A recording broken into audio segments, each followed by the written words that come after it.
Hello everyone, welcome back তোমাদেরকে আরও একবার ম্যাডি দ্য গোল্ডেন চ্যানেলে।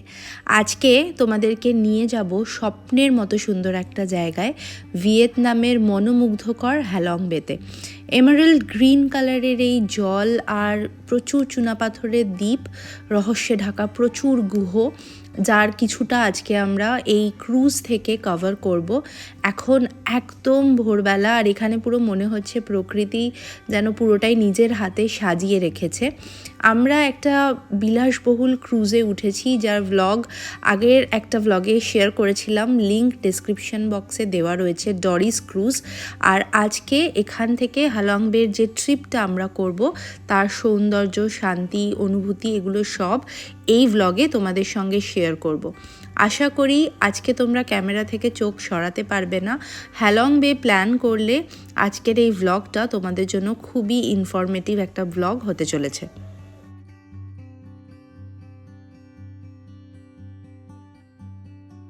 হ্যালং বে জার্নিতে আজকে আমাদের দ্বিতীয় দিন। আমরা ওয়ান নাইটের একটা ক্রুজ বুক করেছিলাম আগের একটা ভ্লগে, যেটা আমরা হ্যালং বেতে পৌঁছে কিভাবে ক্রুজটা ধরলাম, মানে হানয় থেকে হ্যালং বে এসে তারপরে এই ক্রুজটা বোর্ড করে। এটা ডে ট্রিপও হয়, যেটা আমরা করিনি, বাট তোমরা চাইলে সেটাও বুক করতে পারো। বাট আমি তো সাজেস্ট করব ডেফিনেটলি, যদি তোমরা একটা রাত থাকো, একদম আলাদাই এক্সপিরিয়েন্স হবে। ডে ট্রিপে কি হয় না, খুব রাশ থাকে, আর এই যে পিসফুল আওয়ারটা, এই যে এখন যেই সময়টা আমরা স্পেন্ড করছি, একদম আর্লি মর্নিং বা লেট নাইট, যখন সব ডে ট্রিপের ক্রুজগুলো চলে যায়, পুরো একদম বেতে শান্তভাবে জাহাজটা দাঁড়িয়ে থাকে, এটার এক্সপিরিয়েন্স কিন্তু একদমই অন্যরকম, যেটা বলে ঠিক বোঝানো যাবে না হয়তো, বা ক্যামেরাও কতটা জাস্টিফাই করছে জানি না। রাশ আইটেনারি একটা আলাদাই ফিল দেয়, আর মাঝে মাঝে এরকম জাস্ট টাইমটা যেন থেমেই গেছে, সেরকমই একটা ফিল হচ্ছিল। আর এই যে ক্লিফগুলো যার মাঝখান দিয়ে দিয়ে আমরা যাচ্ছি, সেটাও কিন্তু মানে একটা অসম্ভব সুন্দর। ডে ট্রিপের বোটগুলো আসলে একটু অন্যদিকে যায়, আর আমরা লানহা বেতে ক্রুজটা করছিলাম। এটা কিন্তু কম্প্যারেটিভলি হ্যালং বে থেকে অনেকটাই শান্ত। লানহা বেতে ক্রুজের নাম্বার অফ ক্রুজের যে সংখ্যা, সেটা হ্যালংয়ের প্রায় হাফ, যেটা আমাদের বোটের গাইড যিনি ছিলেন তিনি যেটা বললেন। এখন আমরা প্রায় সকাল 6টা, আমরা ঘুম থেকে উঠে পড়েছি। আমাদের ব্রেকফাস্ট মানে একদম আর্লি মর্নিং একটা ওই স্ন্যাক্স টাইপের আছে ক্রুজেই, আর তারপর আমাদের এখানে কিছু শোর এক্সকারশন আছে, সেইটা আমরা করতে যাব। তো তাই জন্য 6টায় উঠে পড়ে ওই 8টার মধ্যে এখান থেকে বেরোবো। তো তাই জন্য ওই 7:30 নাগাদ ওই ব্রেকফাস্টটা করতে নিচে চলে যাব।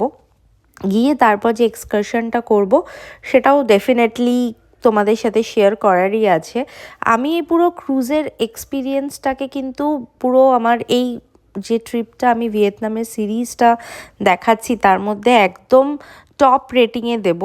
ডেফিনেটলি এটা একদমই মিস করো না, অ্যাটলিস্ট ডে ট্রিপ হলেও কিন্তু করো, এই এক্সপিরিয়েন্সটা মাস্ট। ডে ট্রিপে একটু ভিড় পাবে, অনেক লোক, কিন্তু একটু খালি প্রাইভেসি চাইলে সেক্ষেত্রে এই ট্রিপটা করতে পারো। ক্রুজের রিভিউ আগের ব্লগে আছে, চেক করে নিও ডেসক্রিপশনের লিঙ্ক থেকে। এই রকম একটা ছোট্ট, এটা পুল তো ঠিক নয়, জাকুজি মতো ছিল, আর এটার সাথে এইরকম একটা অসাধারণ ভিউ, প্রত্যেকটা রুমই উইথ ব্যালকনি আর উইথ ভিউ। কাজেই সারাক্ষণ দিন রাত বসে বসে রুম থেকেই যদি কিছু নাও করতে চাও, জাস্ট এই ভিউটাই এনজয় করতে পারো যতক্ষণ ইচ্ছে। 8টা থেকে যারা যারা শোর এক্সকারশন যাবে, এটা কিন্তু একদম ক্রুজের প্যাকেজের মধ্যে ইনক্লুডেড, কোনো রকম অ্যাডিশনাল চার্জ নেই। ইভেন যত রকম মিল রয়েছে সব কিছু ইনক্লুডেড। তো আমরা এখন এখানে চলে এসেছি আমাদের সকালবেলার স্ন্যাক্সটা খেতে। এখানে অনেক রকম আইটেম ছিল, ইভেন নুডলস টুডলস সব কিছু দিয়েছে, পুরো একদম প্রপার এটা ব্রাঞ্চই মনে হচ্ছে।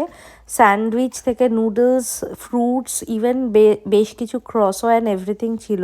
তো আমরা কিছুটা নিয়ে নিয়েছি, যতটাই সকালবেলা খাওয়া যায়। এরপর আমরা এখন বেরিয়ে পড়েছি আমাদের ওখান থেকে, মানে আমাদের মেন বোটটা থেকে একটা ছোট বোটে করে আমরা যাব হচ্ছে এই শোর এক্সকারশনটা করতে। তো এই ক্লিফের মাঝখান দিয়ে যাব, তো সেটাই বড় ক্রুজটা তো যাবে না। তো তাই জন্য যারা যেতে চায় না, ইভেন যার অনেক গেস্ট হয়তো সকালবেলায় এই ট্রিপগুলো করেনি, তো তারা এখানে ক্রুজেই ছিল। আমরা যারা করতে চেয়েছি তারা সকালবেলা 8টার মধ্যে ক্রুজে আইটিনারি পুরো দেওয়াই থাকে, সেই আইটিনারি অ্যাকর্ডিং আমরা বেরিয়ে পড়েছি।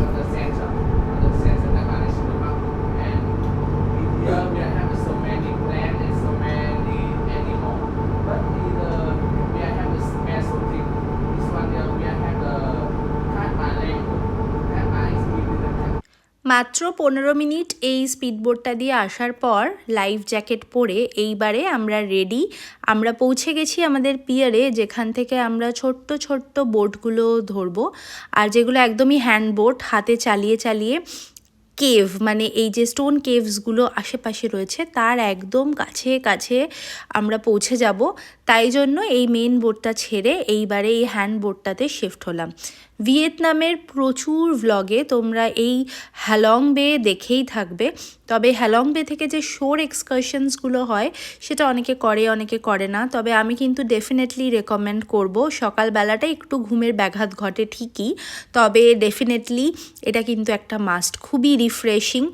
আর এই রিভারটার মধ্যে এরম লোকাল বোটে তোমরা প্রচুর আননোন লোকদের সঙ্গে একসঙ্গে, ডিফারেন্ট কান্ট্রি কালচার, তাদের সঙ্গে একসঙ্গে এই যে সৌন্দর্যটা, মানে অনেকটা কাছ থেকে, বড় জাহাজ থেকে তো দেখেইছো, তবে এই ছোট জাহাজের অনুভূতিটাও কিন্তু একদম অন্যরকম। আমরা খুবই ট্রাভেল প্রেমী, মানে আমরা ঘুরতে যেতে খুবই ভালোবাসি। আমাদের ভ্লগস দেখলে তোমরা বুঝতে পারো কোথাও কোনো জায়গায় যেখানে ম্যাডি মাইলোকে নিয়ে যেতে পারি না, স্যাডলি সব জায়গায় তো সেভাবে পসিবল হয় না, সেইটা আমরা নিজেরা যাই বছরে বড়জোর 1টা থেকে 2টো, বাকি সমস্ত জায়গায় ম্যাডি মাইলোকে সঙ্গে করে নিয়ে যাই। তবে এইখানটায় এসে মনে হচ্ছিল ওদের দুজনকে আনতে পারলে কি ভালোটাই না হতো। ওরা এই বোটের সামনেটাই ইম্যাজিন করছিলাম এখানটায় বসাতাম। মাইলো তো অ্যাজ ইউজুয়াল, ও তো সব থেকে সাহসী দেখায় যখন ও ল্যান্ডে থাকে, আর জলে উঠলেই তার ভয় লাগে। কিন্তু ম্যাডি কিন্তু খুব এনজয় করে। ওকে আমি চিল্কাতে, ইভেন টাকিতে যে বোটিংগুলো যেখানে যেখানে করিয়েছি, ম্যাডি কিন্তু ওরকম একদমই ভয় পায় না, রাদার ও খুব মানে মন দিয়ে দেখে যে এই ব্যাপারটা এক্স্যাক্টলি কী, এটা এরকমভাবে কেন মুভ করছে। তো এইখানে অ্যাকচুয়ালি প্রচুর কেভস রয়েছে আর প্রচুর সরু সরু, এই যে এই রাস্তাটা দেখতে পাচ্ছ এটা নিচ দিয়ে কিন্তু এখন আমরা এক্স্যাক্টলি যাব।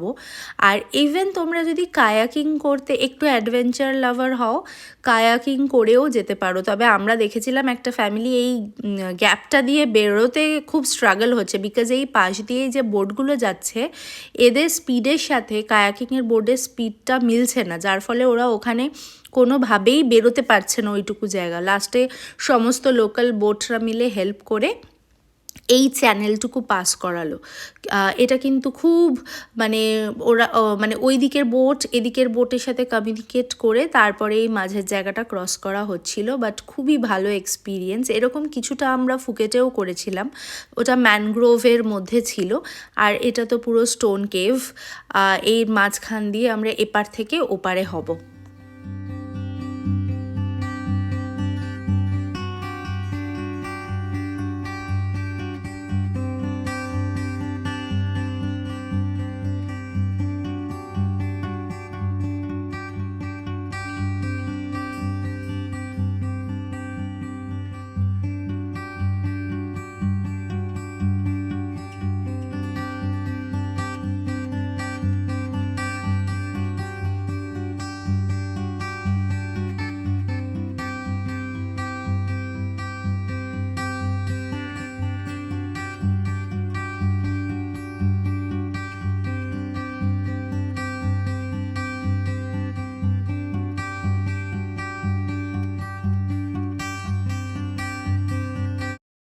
কিরম লাইট আর ডার্কনেসের একটা অদ্ভুত কম্বিনেশন। এই কেভটা কিন্তু যতটা আমি ছোট ভাবছিলাম ততটাও নয়, মাথায় লেগে যাচ্ছে না, তবে মনে হচ্ছে একদম কাছে চলে এসেছি। আর দেখো এখান থেকে বেরিয়েই কতটা সুন্দর একটা আলো ঝলমলে দিনের মতো, ওখানটা একটা শ্যাডো পড়েছিল জলটার। এই যে কাপল সামনে দেখতে পাচ্ছ, এরা হচ্ছে এই কায়াকিং করছিল, যারা এই মাঝখানটায় আটকে গেছিলো। তারপর সমস্ত বোটম্যানরা মিলে ওনাদেরকে রেস্কিউই করেছে প্রায়, আস্তে আস্তে বোট দিয়ে ধাক্কা দিয়ে দিয়ে এই স্ট্রিমটা। আসলে ওই মাঝখানটাতে না বোটের এতগুলো বোটের জলের যে একটা ঢেউ ক্রিয়েট হচ্ছে, যার ফলে ওইখান থেকে ওই কায়াকিংয়ের স্পিডটা ম্যাচ হচ্ছে না। আর এরপর এই অ্যাক্টিভিটিটা করে, এই বোটিংটা করে আমরা আবার কিন্তু এখন আমাদের গন্তব্য আবার ক্রুজই হবে। ক্রুজে এখন আবার আমাদের মিল আছে, ওখানে বুক আছে, তারপরে মিল সেরে একটা ওই ব্রাঞ্চ টাইপের দেবে, তারপর আমরা যাব হচ্ছে নেক্সট স্টপের জন্য। আমরা চলে এসেছি আবার ডরিস ক্রুজে। এইখানে এখন যাব রুমে, ঝটপট করে স্নান করে একটু রেডি হয়ে তারপরে আমরা চেক আউট করে যাব। এক রাতের জন্য বুক করেছি। আচ্ছা, ক্রুজের প্যাকেজ কিন্তু অনেক রকম হয়, ডে ট্রিপও হয়, 1 নাইট হয়, 2 নাইট হয়, তো তোমরা তোমাদের রেঞ্জ অ্যাকর্ডিং যেটা পছন্দ বুক করতে পারো। এটা একবার রুমটা লাস্ট টাইম। আর এখন অলরেডি দেখো হাউসকিপিং এখানে স্টার্ট হয়ে গেছে, নেক্সট গেস্ট আসবে, তার আগে ওনারা সব রেডি করবে। আমরা এখন এখানে আবার ব্রাঞ্চ টাঞ্চ সব কিছু আমাদের খাওয়া হয়ে গেছে, এখন আমরা এখানে ওয়েট করছি। আমরা যাব হচ্ছে এখান থেকে একটা আইল্যান্ডে, যেটা হচ্ছে ক্যাটবা আইল্যান্ড, নেক্সট ব্লগে দেখতে পাবে। অসম্ভব সুন্দর, আর এই পুরো প্রভিন্সটাই কিন্তু ক্যাটবা। এই হ্যালং বের ও পাটটা, মানে এদিকটা হ্যালং বে, ওই দিকটা হচ্ছে ক্যাটবা। তো আমরা আর তাই জন্য আজকে ওই পিয়ারে যাব না যেখান থেকে আগের দিন আমরা বোট চড়েছিলাম। এখন আমাদেরকে ডাইরেক্টলি ওনারা ক্যাটবার পিয়ারেই ড্রপ করে দেবে আমাদের জন্য, তাই জন্য একটা আলাদা বোট রয়েছে, আমরা আলাদাভাবে যাব। আর আমাদের সঙ্গেও ইভেন একজনকে পাঠিয়েছে যে আমাদেরকে ড্রপ করবে। এত অসম্ভব ভালো সার্ভিস। এইটা যদি না করতো আমাদেরকে এখন ওই পিয়ারে গিয়ে আবার গাড়ি নিয়ে বাই ল্যান্ডে যেতে হতো, যেটাতে যথেষ্ট টাইম কনজিউমিং। আর এতই ভালো জেস্চার, এটার জন্য কোনো রকম অ্যাডিশনাল চার্জেস কিন্তু নেয়নি। তোমরা যদি প্ল্যান করছো ক্যাটবা, চোখ বুজে এই ক্রুজটার সাথে বুক করতে পারো, বা যে কোনো ক্রুজ মানে যে কোম্পানির সাথে বুক করবে তাদেরকে তোমরা মেল পাঠিয়ে আমরা আগে থেকে কনফার্ম করিনি, বাট চাইলে করে নিতে পারো। ওনারা কিন্তু একদমই ফ্রি অফ কস্টে, মানে আমরা এটার জন্য খুবই গ্রেটফুল, বিকজ এটা আমাদের টাইম লাগতো, মানি লাগতো, এনার্জি লাগতো, সব কিছুই লাগতো, সেটা পুরোটা সেভ হয়েছে। অনেক তাড়াতাড়ি আমরা ক্যাটবা পৌঁছে গেছি, ক্যাটবা আইল্যান্ডে, যেখানে আমাদের নেক্সট ডেস্টিনেশন। তো এখন এখান থেকে দেখো সবাই আমাদেরকে সি অফ করছে। আমরা ফাইনালি ডরিসকে বাই বাই বলে খুবই ভালো একটা এক রাত্রি কাটিয়ে, এত ভালো সার্ভিস, যেরকম সুন্দর সমস্ত অ্যারেঞ্জমেন্ট, সব কিছু খুব মানে পুরো লাইফ মনে রাখার মতো, আর সাথে এরকম সুন্দর ভিউ, রাত্রিবেলাটা স্পেশালি জাস্ট অসাধারণ। এখন আমরা লাইফ জ্যাকেট পরে এই বোটটাতে, দেখো শুধু আমরা এই কজনই রয়েছি, আর সাথে ওদের স্টাফ, এরাও যাচ্ছে আমাদেরকে সঙ্গে করে ছাড়তে। ভাবতেই পারছো পুরো একদম প্রাইভেট একটা ফিলিং। এই বোটটাতে এখন আমরা যাব। ক্যাটবাতে পৌঁছে আমরা যে হোটেলটা বুক করেছি সেটাও কিন্তু এগেন খুবই পপুলার, ক্যাটবা আইল্যান্ডের one of the top property. সেটা ডিটেলস খুব শিগগিরই আবার আমার ভ্লগে আসবে। আর এখান থেকে আমাদের বোটে করে ওই মোটামুটি 35 মিনিটস মতো লেগেছে পিয়ার অবধি যেতে। সেখান থেকে আবার বাই রোডে এগেন অ্যানাদার 30-40 মিনিটস মধ্যে আমরা পৌঁছে গেছি। সুন্দর এই হ্যালং বের ল্যান্ডস্কেপকে বাই বাই করতে করতে আমরা এগিয়ে চলেছি আমাদের নেক্সট ডেস্টিনেশনের জন্য।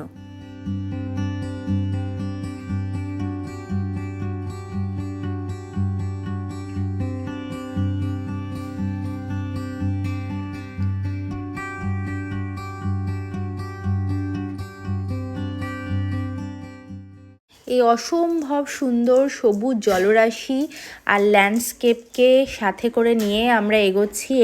এই স্মৃতি, এটা মানে স্মৃতির পাতায় পুরো সারা জীবন আমাদের থাকবে। আর সেরকমই, যেটা না বললেই নয়, প্রচুর জায়গায় ঘুরেছি, প্রচুর দেশ, সে তার মধ্যে আমার যেটা এখানে সবথেকে বেশি ভালো লেগেছে, এই ক্রুজে যে স্টাফগুলো ছিল না, তাদের আন্তরিকতাটা এতটাই ছিল, মানে কোনো জিনিস বলতে হচ্ছিল না।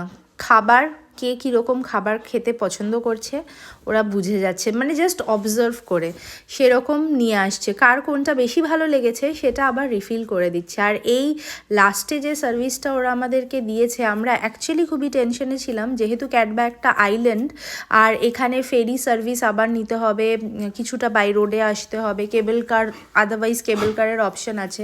তো এই সব অপশান ভাবতে ভাবতে না আমরা একটু টেনশনে ছিলাম, কারণ কতটা টাইম লেগে যাবে পৌঁছাতে লাগেজ টাগেজ নিয়ে। কিন্তু এই যে বললো ওনারা নিজে থেকেই, কোনো রকম অ্যাডিশনাল ট্যুরিস্টদেরকে একটা হয় টেন্ডেন্সি যে একটু ঠকিয়ে দেওয়া বা চালাকি করা, কোনো রকম কিছু নয়। কত স্মুথলি একটা প্রাইভেট বোট নিয়ে আমাদেরকে এখানে পিয়ারে পৌঁছে দিয়েছে। আমরা দেখো কথা বলতে বলতে 30 মিনিটস মতো লাগলো হার্ডলি। এইটাই আমাদেরকে পুরো রাস্তাটা, যদি আমরা এগেন ওই পিয়ারে গিয়ে ফিরতাম হ্যালং বে থেকে, তাহলে আমাদের প্রায় এই অবধি আসতেই 1.5-2 ঘন্টা লাগতো, তারপরে আবার ইয়ে অবধি যেতে হতো, হোটেল অবধি। তো পুরো জার্নিটা অনেকটা, আর প্লাস সব থেকে যেটা বড় ব্যাপার হয়েছে না, এটা খুব স্মুথ হয়ে গেছে, মানে কোনো রকম হ্যাসেল নেই। তো আমরা তো পুরো লাগেজ নিয়ে ওখান থেকে রেডি হয়ে উঠলাম। ইভেন গাড়িটাও ডেফিনেটলি এটার জন্য আমরা কিছু চার্জ দিয়েছিলাম, বাট অ্যাবসলিউটলি সেটা কিন্তু কোনো রকম অ্যাবনর্মাল চার্জ নয়, মানে ট্যুরিস্ট দেখে এগেন বোকা বানিয়ে দেওয়ার মতো নয়। তাই জন্যই আমি বলছি, ক্রুজ বুক করলে ক্যাটবা রাখতেই পারো, কোনো রকম প্রবলেম হবে না, ক্রুজই পুরোটা অ্যারেঞ্জ করে দেবে। এখানে আমাদেরকে পুরো গাড়িতে বসিয়ে দিয়ে তারপরে ওনারা এখান থেকে গেছে। এরপরে আর আমি কি বলবো, এই যে সামনে যে সবুজ উনি যাচ্ছেন, ওনারা লিটারেলি, মানে যাতে যেহেতু আমাদের ল্যাঙ্গুয়েজ প্রবলেম থাকে না, সেটা ওনারা কিন্তু খুব ভালো করে বোঝে, গাড়িতে বসিয়ে দিয়ে এইবার ফাইনালি আমরা স্টার্ট করছি হচ্ছে ক্যাটবার উদ্দেশ্যে। আজকের ভ্লগটাকে আর বেশি লম্বা করছি না, ক্যাটবার ওপর একদম এক্সক্লুসিভ, ক্যাটবার পুরো যে প্রপার্টিটা প্লাস ওই জায়গাটা, পুরো ক্যাটবার যে বিচেসগুলো, সেইগুলো তোমাদেরকে দেখাবো, আর পুরো ইন ডিটেলস থাকবে ভ্লগে। তার জন্য নেক্সট ব্লগটা দেখতে থেকো। এপিসোডটা খুব শিগগিরই আমার চ্যানেলে চলে আসবে। আর সাবস্ক্রাইব না করে থাকলে তাহলে জলদি সাবস্ক্রাইব করে বেল নোটিফিকেশনটা অন করে নিও, যাতে কোনো ভিডিও মিস না হয়। খুব শিগগিরই পরের এপিসোডে দেখা হচ্ছে। টিল দেন সবাই খুব ভালো থেকো। Tata everyone.